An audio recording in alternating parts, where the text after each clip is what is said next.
ఇక బనకచెర్ల ప్రాజెక్టు అక్రమమని గోదావరిలో తెలంగాణ వాటాను వదులుకునే ప్రసక్తే లేదని బీఆర్ఎస్పీ రాష్ట్ర నాయకులు జోగులాంబ గద్వాల జిల్లా కోఆర్డినేటర్ కురువ పల్లయ్య అన్నారు.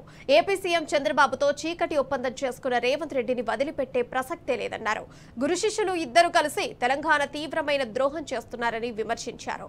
బనకచెర్ల ద్రోహాన్ని బద్దలు కొట్టి ఆంధ్రప్రదేశ్ జలతోపిడిని అడ్డుకొని తీరుతామని ఆయన హెచ్చరించారు. గద్వాల జిల్లా కేంద్రంలోని ప్రభుత్వ జూనియర్ కాలేజీలో బీఆర్ఎస్పీ ఆధ్వర్యంలో అవగాహన సదస్సు నిర్వహించారు. ఇక తక్షణమే గోదావరి బనకచెర్ల లింక్ ప్రాజెక్టును రద్దు చేయకుంటే బీఆర్ఎస్పీ ఆధ్వర్యంలో రేవంత్ ప్రభుత్వాన్ని చుట్టుముడతామని వార్నింగ్ ఇచ్చారు.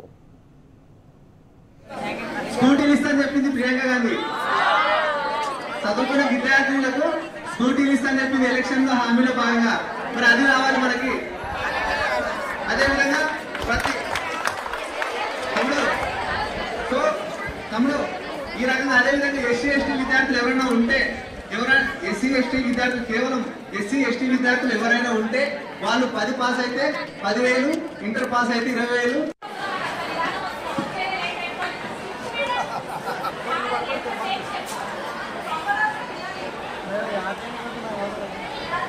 గద్వాల జిల్లా కేంద్రంలో మరి ప్రభుత్వ జూనియర్ కాలేజీలో మరి రాష్ట్ర పిలుపు బీఆర్ఎస్పీ భారత రాష్ట్ర విద్యార్థి విభాగం బీఆర్ఎస్పీ రాష్ట్ర పిలుపు మరి మా ప్రెసిడెంట్ గెల్లి శ్రీనివాస్ యాదవ్ గారి ఆదేశాల మేరకు ఈరోజు విద్యార్థులకు అంటే జూనియర్ కాలేజీ విద్యార్థులకు మరియు ఈ యొక్క పోలవరము బనకచెర్ల ప్రాజెక్టు గురించి గోదావరి బనకచెర్ల ప్రాజెక్టు గురించి అంటే దానిలో జరుగుతున్నటువంటి మోసాలు అంటే ఆంధ్ర పాలకులు ఇప్పుడున్న రేవంత్ రెడ్డి చంద్రబాబు నాయుడు శిశువుడు చంద్రబాబు తొత్తుగా మారి ఈరోజు గోదావరికి సంబంధించిన నీళ్లను దాదాపు 200 టీఎంసీల నీళ్లను మరి బనకచెర్లకు తరలించే ప్రయత్నం చేస్తా ఉన్నారు. కానీ అనుకోకుండా దురదృష్టవశాత్తు కాంగ్రెస్ ప్రభుత్వం వచ్చిన తర్వాత ఈ ప్రాంతాన్ని మొత్తం దోసుకోయే పరిస్థితి రేవంత్ రెడ్డి కల్పించడం దుర్మార్గం.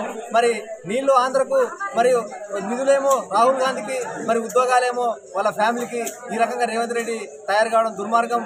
ఈ రాష్ట్రాన్ని దోచుకోవడమే ఆయన లక్ష్యంగా ప్రవర్తించడం తప్ప ఇవాళ చంద్రబాబు ఇంత కుట్ర చేస్తుంటే దాన్ని ఎందుకు ఆపడం లేదు? మరి దానికి సంబంధించినటువంటి కేంద్ర ప్రభుత్వాన్ని అడగాలి కదా.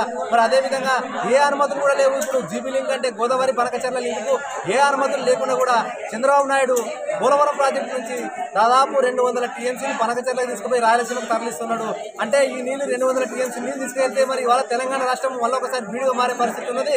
మరి వీటన్నిటిని అడ్డుకోవాల్సినటువంటి కాంగ్రెస్ ప్రభుత్వం రేవంత్ రెడ్డి ఇవాళ దానదత్తంగా ఇవాళ చీకటి ఒప్పందంతో చంద్రబాబుకు దోషిపెట్టడం అనేది దుర్మార్గం. దీన్ని తీవ్రంగా ఖండిస్తాం. అందుకే విద్యార్థులకు తెలియజేయాలనే ఇవాళ తెలంగాణ రాష్ట్రంలో రేవంత్ రెడ్డి చేస్తున్నటువంటి మోసాలు కుట్రలను విద్యార్థులకు తెలపాలని ఇవాళ ఈ యొక్క ప్రాజెక్టు గురించి అవగాహన